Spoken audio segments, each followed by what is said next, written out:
Hi folks, you're with Tacitus today, your pushback channel, and thank you for joining this audio live stream. This is actually, I'm doing a second go at this video about the Mau Mau uprising in Africa in modern day Kenya.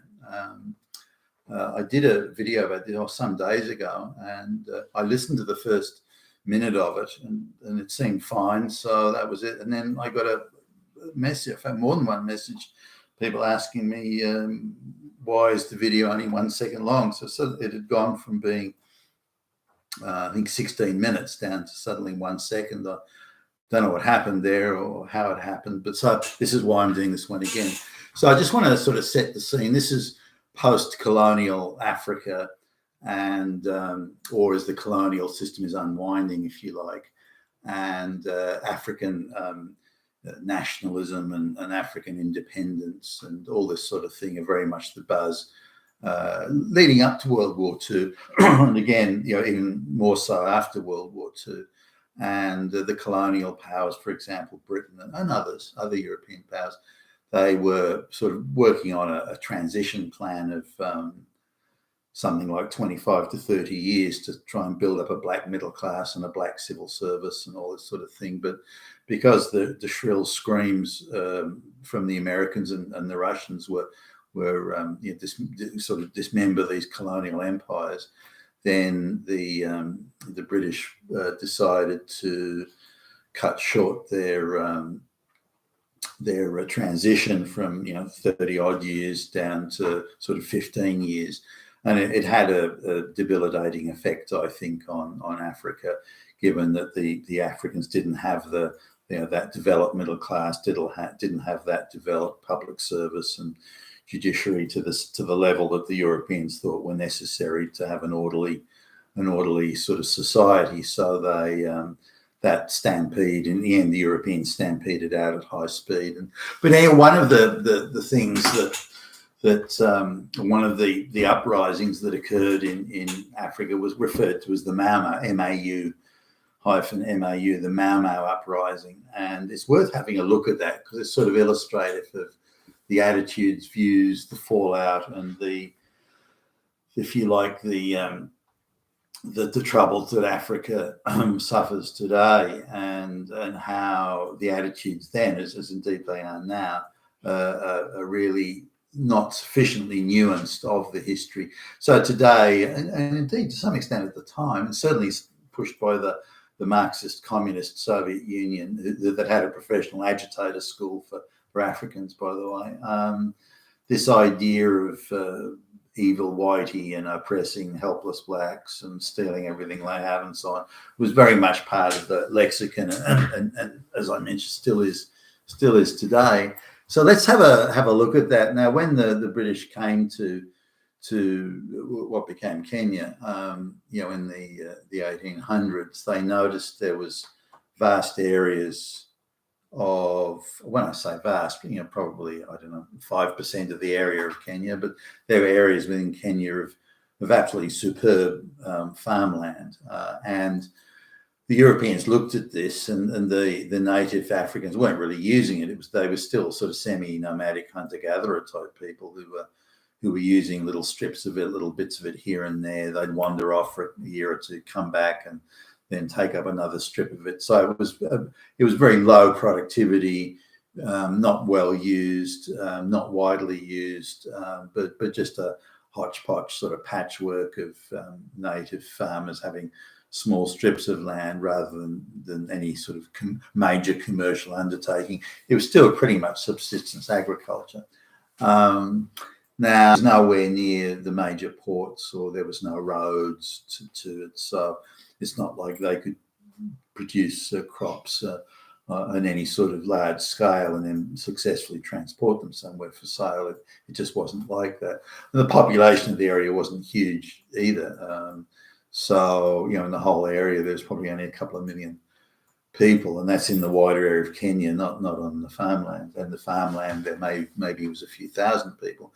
So when the Europeans looked at it, it came across, they were perceived this is unused land, and there's little strips and bits and pieces being used, but again, on hand-to-mouth subsistence type agriculture. So the Europeans came in with what was then modern modern farming techniques, and they determined they could produce 50, 100 times more produce and agricultural output than the natives were. So they could really turn this into a seriously successful undertaking on various cash crops. It could be coffee or wheat or whatever. The land was very good. Now, again, it's a small area of Kenya where the land's good, but now the Europeans came in and they put in ports so that the bigger ships could come in and get the grain or the coffee, whatever it was. They also did the roads so it could be transported. They put in the warehouses, they put in the irrigation. So a huge investment in turning this area of arable land into super productive farming land, which is something the natives hadn't done, and wouldn't do and couldn't do, didn't have the technology to do. Now, this kind of didn't really cause a problem. The reason being is that if any subsistence black farmers were displaced, and this, again, it wasn't widespread, they were given jobs as labourers on the white people's farm and actually enjoyed a higher standard of living than they hitherto would have. They could live in the buildings built by the white people. They could receive food and some money for the labour. Their whole family could live in these houses. So they had a much better standard of living. And given they were workers, the white farmers would then be concerned about their health, and so they'd have access to first world, or as it was at the time. Remember, we're talking late 1800s or something. First world medicines and so on. So things motored along, kind of okay. There was, I suppose, some tensions. The tribal chieftains as sort of being displaced as the top dogs in the region, and that sort of created some friction. But other than those jealousies and so on, things worked fairly well. Now, when the Bolshevik Revolution took place in Russia, the Russians had this commitment to spreading world communist Marxist revolution. This is the Soviet Union, and it was in the Soviet Constitution. And so they set up a special school, and agitators went around Africa and grabbed hold of tribal leaders or anyone that looked like they could be useful as an agitator, and took them to the Soviet communist Marxist training school, and to train people on just how exactly. Did you know you were oppressed? Well, I don't know. I'm doing all right. I work on this farm and I have a pretty good standard of living. And no, you're actually oppressed because of evil whitey and some evil capitalist. And so they trained up quite a lot of activists. The Soviet communists did trained up quite a lot of activists to go back to Africa and spread Marxist revolution. Some of the activists were actually went to Britain and worked in Britain, and some of them doing all right for themselves. And then they went back to Africa and in spite of having done well in Britain and admiring the rule of law and all these sort of things there, they went back to Africa and became rabid anti-colonialists, more for the power and the money, I think, than anything. Nonetheless, when the black local black people saw the farming, the wealth that came from farming, they thought, wow, look at those nice colonial farmhouses, and wow, and look at the nice cars and the nice things. I want some of that. And again, this is very much the black tribal mentality in Africa, in most of Africa, that well, if we had something like that, we would share it. So to the black people talking about, why won't you share what you have? Now, the idea is a little bit different. If you invest capital in building and creating something, and it's your risk and your money and so on, why would you share it? And so the black mentality didn't understand. Well, you have it. Your nice colonial farmhouse just appeared out of nowhere. Why won't you share that with it? So they had a slightly different view. What they catch naturally, if they go and catch an antelope, they'll share that with you. Now, they viewed that level of sharing, something they grab naturally out of nature. They viewed that level of sharing and applied it to things that the white man was building and creating, the roads, the bridges, the farmhouses, the wealth. Well, why don't you share that with us? As if it's just the same as us grabbing an antelope. If we grab an antelope, we'll share that with you. Therefore, you share your farming output with us, and so they couldn't get their head around the difference of investment in infrastructure to create wealth and something you would just share that you can again grab out of nature at random. And that fits nicely into the Marxist communist sort of lexicon of things. So these agitators came back from these training schools demanding a sort of a communist society where the white farmers would be forced to share everything they had with the black people. Now, again, when the black people saw the wealth being created, they clustered around the edges of this prime farmland and became, if you like, squatter farmers. I suppose that's the best way. A lot of them were stealing seeds and things from the farmers, the white farmers, but they created these sort of smaller farms around. A lot of it's subsistence, but some of it was, say, in the case of cash crops like coffee, they were, if you added up all the output from all these black squatter farmers, the output was considerable, and the white farmers sort of were a little bit annoyed by this because the black people were then demanding that they have access to the white roads and the white ports and the white transport systems, the white trains and so on, to sell their produce. So there was some conflict around that. And what I guess, perhaps not too delicately, the white government then decided to expel a lot of most of them, these squatter farmers. They were generally getting in the way. All the irrigation ditches that the white farmers had put in, the black farmers wanted access to all the infrastructure and resources that the white farmers had built, and there was naturally some resentment and resistance to that. So these black squatter farmers were expelled. This didn't, as you can imagine, didn't go down too well, especially when you combine it with a worldwide recession, and there was a big reduction in prices, and a lot of this, the cash crops that hitherto had commanded high prices.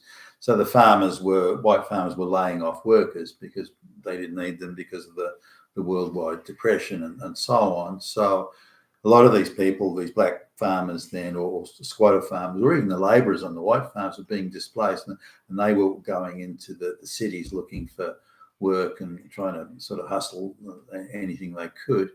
And they were very much if you like, a willing audience for these Marxist trained agitators that come out of the communist Soviet Union. So, well, you're not, you're out of work, not because of, there's a recession or worldwide this or so. You're out of work because those damn fucking exploiting capitalist white farmers are pressing you. That's why you're out of work. And again, when you're hungry or you haven't got a job or you're sitting around all day doing nothing, this sort of is a bit of a siren song to people who were disaffected in such a way.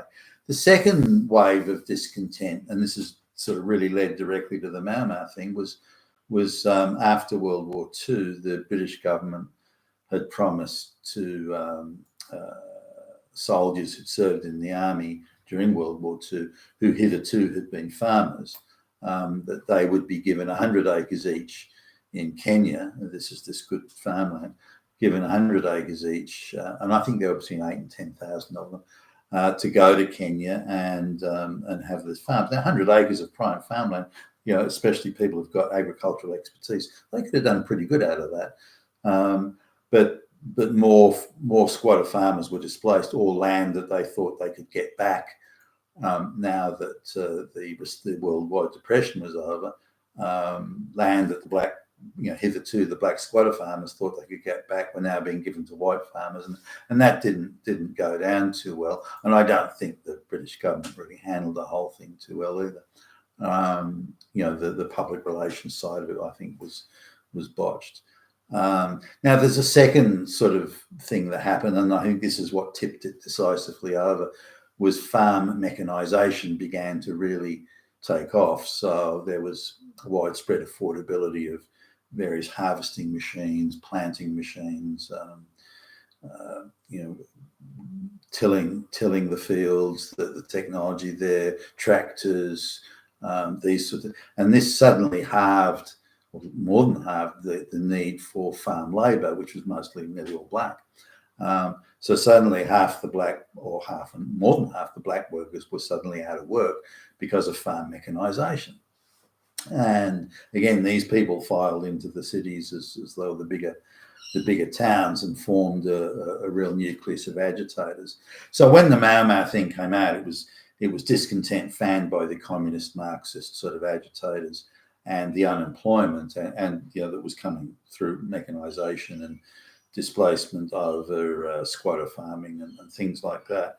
And this meant that there was quite a phalanx of people who were mightily pissed off, and it was easy to say, well, it's because those white guys did it. It's them, they're the ones. And so the Kikuyu population, like the main tribe in the area, they were sort of split on this. Some thought, well, look at all the wealth that the white guys have brought, the roads, the bridges, the ports, the this, the that. We're better off if these guys, with these guys around. And do we really have the expertise to take over these farms and produce to the same output that the white guys are producing? So quite a sensible sort of moderate position there. Then there were the Marxists, sort of stirred up agitators on the other side, who said, no, we want all that all belongs to us. And they built the bridges and the roads on land and territory that was ours. Therefore, we claim it as something we get for free, which very African, that. And so there was the Mau Mau uprising was probably more a civil war, really, between the black tribes than it was, or the people within that black tribe than it was against the white people per se. Now, I think something in the order of 40 white people were murdered, some quite horrendously, by the way, by the Mau Mau. But I'd see that as being almost collateral damage to in effect, what was a civil war. The moderates that wanted to keep the whites and the wealth they created in the region, and the other side that wanted to kick the whites out, assuming that all the wealth would just magically stay, even though the whites were gone. So now again, the idea that the British government has was somewhere between 1975 and 1980, the black population would be ready for independence, or at least mostly independent. But instead, by I think it was like 1970, earlier than that, in the 1960s, the British sort of went scampering out of Kenya and left it to the blacks, and then the whole thing went to shit. So the Mau Mau uprising was far more nuanced. This idea was all bad, evil whitey that caused it and did it. That's bullshit. When you look at the wider issue, and people, historians don't, or activist historians don't necessarily think of things like, well, when all the tractors and all the farm mechanization came in, how many thousands of black workers, tens of thousands of black workers were displaced by it because they weren't needed anymore. And these were the people who had genuine grievances. I was doing all right yesterday. I had a place to live. I had this, and I had food. And now my whole family we're on the street because we're not. So that they would be very susceptible to a message of grievance. And these were the people that were really agitating for independence, assuming that, well, if you have independence, then everything that those white people have will get for free. And that sort of simplistic childlike mentality is what was driving a lot of the thing there. But in a historical sense, things like this farm mechanization on its own, it's not a sort of a sexy issue or a headline issue. It's fairly bland, if you like, or banal. And so, but nonetheless, it was a pivotal factor in what led to the Mau Mau uprising. You've been with Tassos today at your Pushback channel. Thank you for listening.